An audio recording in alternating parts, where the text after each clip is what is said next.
बोले वृंदावन बिहारी लाल की जय। त्वमेव माता च पिता त्वमेव विद्या द्रविणं त्वमेव त्वमेव सर्वं मम देव देव। त्वमेव बन्धुश्च सखा त्वमेव विद्या द्रविणं त्वमेव सर्वं मम देव देव। संसार में किसी भी योनि में जाओ, उन सब योनियों का अपना अपना समाज होता है और सभी समाजों में सभी कुत्ते, हाथी, घोड़े, बिल्ली, इन सारे समाजों में एक ही जाति में अनेक प्रकार के जीव होते हैं। कोई शांत होता है, कोई बहुत अशांत होता है, कोई बहुत क्रोधी होता है। ऐसे ही एक मनुष्य योनि है। इस मनुष्य योनि में भी ऐसे ही कई प्रकार के मनुष्य पाए जाते हैं जिन्हें रात दिन दूसरे की ही निंदा करना है, गुणों में को भी दोष रूप में बताना है। ऐसे भी लोग हैं जो किसी की निंदा भी नहीं सुनना चाहते, निंदा करते भी नहीं हैं। अर्जुन ने श्रीमद् भगवद गीता में प्रथम अध्याय में विषाद योग में बड़ा भय दिखाया। मुझे ये पाप लगेगा, वो पाप लग जाएगा, मैं गुरुजनों को मारूंगा, लोग क्या कहेंगे, स्त्रियां विधवा हो जाएंगी। भारी समाज की चिंता करते हुए जब अर्जुन ने सब कुछ कह लिया तो भगवान ने दूसरे अध्याय के 38वें श्लोक में ये बात कही कि अर्जुन, तुम सदा लाभ और सुख की ही सोचते हो। क्या संसार में सदा लाभ होता है? क्या संसार में सदा विजय ही होती है? तुम कैसे आदमी हो? क्या संसार में सदा सुख ही होता है? ऐसा हो ही नहीं सकता कि सदा सुख हो, सदा लाभ हो, सदा विजय हो, शरीर सदा स्वस्थ और सानंद रहे, सदा प्रभाव एक जैसा रहे।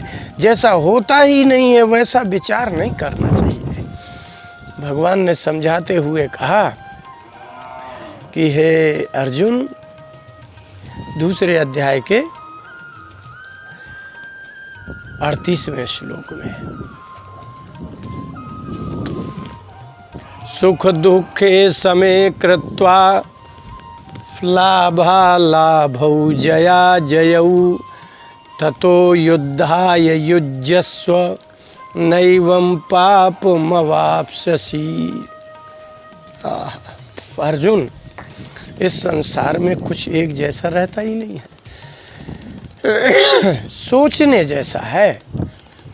इसलिए संसार में दुख कहाँ होता है? अलाभ अर्थात हानि में।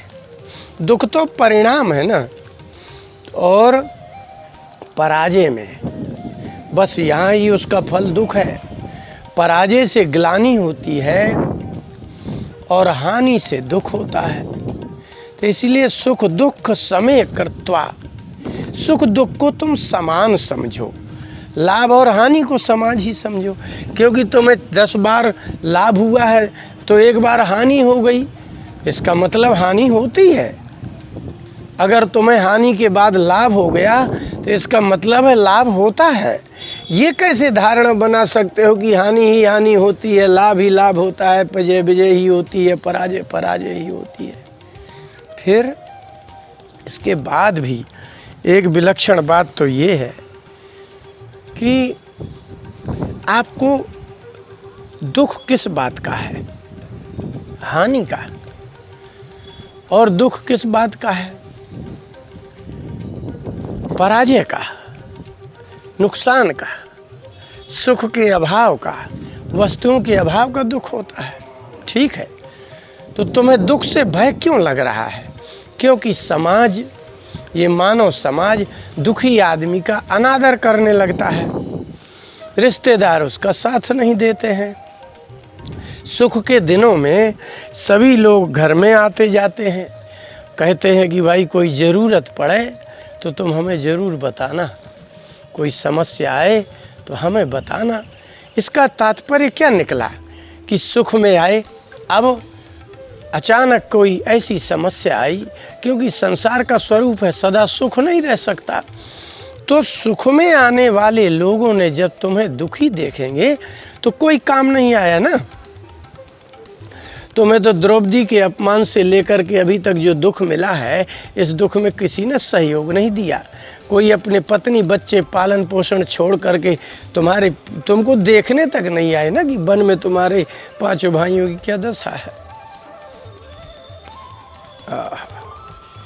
इसका मतलब है कि दुख से भय इसलिए लगता है क्योंकि कोई साथ नहीं देता। जो सम्मान करते थे वो आगे जाके अपमान करने लगते हैं। तो ऐसे लोगों के लिए तुम कैसी सोच सकते हो? जो सम्मान देते हैं वो ही तो भविष्य में अपमान देंगे। अच्छा, सम्मान कौन देता है? बोले परिचित, रिश्तेदार, संबंधी, यही तो तुम्हारे सम्मान देने वाले। अब जब अलाभ हुआ अर्थात हानि हुई, जब दुख मिला, पराजय हुई, ग्लानि हुई, तो यही सम्मान करने वाले लोग तिरस्कार करने लगे। जो लोग कभी कहते थे कि भाई कोई ज़रूरत पड़े तो बताना, ये उनने कब कहा था? जब आप सुखी थे तब कहा था। क्यों? अब दुख में कोई नहीं कहने आ रहा कि भाई अब क्या ज़रूरत है बताओ। इसका मतलब है कि तुम स्थिर हो जाओ। मानव समाज अस्थिर है, ये इनका मन अस्थिर है, इनका चरित्र अस्थिर है। ये लोग ही कामी हैं, क्रोधी हैं, लोभी हैं, मोही हैं। ये तुम्हारा साथ कैसे दे सकते हैं? जो लोभी व्यक्ति होता है वह अपने मित्र को धन से भी सेवा नहीं करता, शरीर से भी नहीं करता। तो तुम उनकी चिंता कर रहे हो। जो लोग दुख में काम नहीं आते और सुख में आके कहते हैं कि भाई कुछ हो तो बताना, उनसे भी तुम प्रश्न भी अगर करो कि भाई जब तुम हमारे पास सब कुछ था तब तो तुम कहते थे। इसलिए सुख दुख समय कृत्वा, सुख के समय में तुम्हारे अन्न को खाने वाले, तुम्हारी पानी पीने वाले, तुम्हारी चाय पीने वाले, ये वही लोग हैं जो दुख आने पर फिर आपका तिरस्कार करते हैं, तुम्हारी बदनामी करते हैं। जो नहीं है दुर्गुण वो भी दुर्गुण बताते हैं। ये वही लोग तो हैं। इनके लिए क्या सोच रहे हो? इनके लिए कुछ सोचने लायक नहीं है। अर्थात जब कभी सुख प्राप्त होता है आपको, तो आपको अहंकार हो जाता है और आप उनको दिखाना चाहते हैं जो आपके परिचित हैं, जो रिश्तेदार हैं, जो आपसे छोटे हैं, उनको आप कुछ दिखाना चाहते हो। समय आएगा तो जब आपके सुख के दिन समाप्त हो जाएंगे तो ये जो लोग आपका आदर कर रहे हैं, आपके दरवाजे आते हैं, कहते हैं समय थोड़ा सा मैं निकल रहा था तो आ गया। जब आपको ज़रूरत पड़ेगी तब ये आपका ना अन्न खाएंगे, ना पानी पिएंगे, ना दरवाजे आएंगे। तो जिनके मन अस्थिर हैं, जिनके मन चंचल हैं, जिनका कोई अपना निश्चित धारणा नहीं है, जिनका कोई अपना धर्म नहीं है, जिनकी अपनी कोई सोच नहीं है, उनके लिए किसी प्रकार का दुख करने लायक नहीं है। क्योंकि दुख के समय में भी ये लोग पलट जाता है इस समाज। तो सुख के समय भी आप अपने आप को शांत रखिए। अगर आपके धन आ गया है तो दिखाने की ज़रूरत नहीं है, सम्मान मिल गया है तो बहुत अहंकार करने की ज़रूरत नहीं है। ये लोग कब आपसे ईर्ष्या करने लगेंगे, कब आपकी उन्नति से द्वेष करने लगेंगे, जलने लगेंगे, आपको पता ही नहीं चलेगा। इसलिए अर्जुन, यदि दुख में इनका संपर्क नहीं हुआ है तो अब सुख में भी इनको अहंकार दिखाने की आवश्यकता नहीं है। अब आया लाभालाभ। लाभ आया। लाभ अर्थात जब आपको लाभ हुआ, आपका पुरुषार्थ फलित हुआ, आपके भाग्य से धन का आगम हुआ, आपको सम्मान प्राप्त हुआ, तो इसका निश्चित है कि ये आज से पहले तो नहीं था। तो धन तो पहले आपके था ही नहीं, आपके पहले इतना अच्छा मकान भी नहीं था। तो इसका मतलब है कि दुख सदा नहीं रहा, हानि सदा नहीं रही, अंत में मकान भी बन गया, लाभ हो गया। तो इसका मतलब अलाभ जो हानि है, तो हानि के समय में भी तुम्हारा क्या स्थिति थी? सादा खाते थे, सादा पहनते थे, लोगों से बड़े प्रेम से बोलते थे, अहंकार नहीं दिखाते थे, झगड़ा करने से डरते थे। इसका मतलब है कि अब जब आपको लाभ हो गया है तो अब भी झगड़ा करने से डरो, बुरा बोलने से डरो, सादा ही खाते रहो, सादे ही जीते रहो, ताकि दोबारा कभी यदि हानि होती है लाभ के बाद तो आपको जीने में कठिनाई नहीं होगी। समाज कहेगा कि भाई ये तो पहले से ही ऐसा ही जी रहा है। समाज को पता ही न चले कि आप दुखी हो, कि आप समाज को पता ही न चलने पाए कि आपको हानि हो गई है, आप हंसते मुस्कुराते रहिए। तो यही समाज जैसे आता रहा वैसे ही आता रहेगा।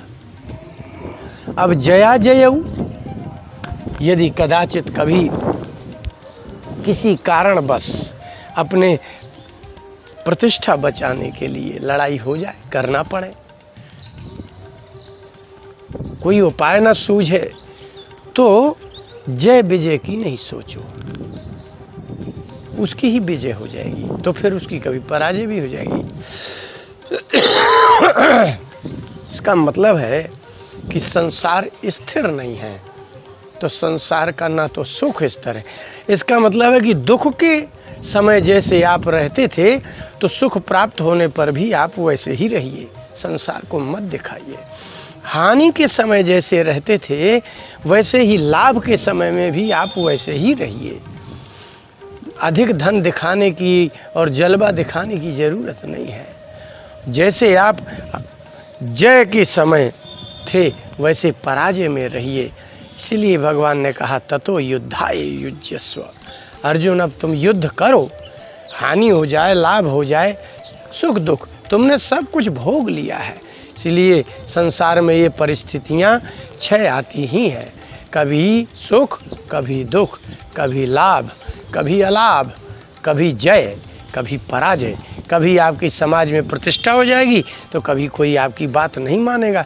इसीलिए ना तो किसी को अपना दुख बताने लायक है, ना सुख बताने लायक है, ना लाभ बताने लायक है, ना हानि बताने लायक है। इससे क्या होगा? बोले नैनम पापम अवाप्स्यसि, नैवम पापम अवाप्स्यसि। अगर इस तरह से तुमने जीना प्रारंभ कर दिया, अपने मन को ऐसा बना लिया अर्जुन, तो तुम्हें पाप लगेगा ही नहीं, क्योंकि जब आएगा अवसर तभी तुम कुछ करोगे ना। इसीलिए गलत तो अवसर आने पर जब कोई मार्ग ही नहीं बचता तब लड़ना चाहिए, अन्यथा नहीं। अब तुम्हारे पास कोई रास्ता नहीं है। इसलिए जीवन को समझिए। बोले भक्तवत्सल।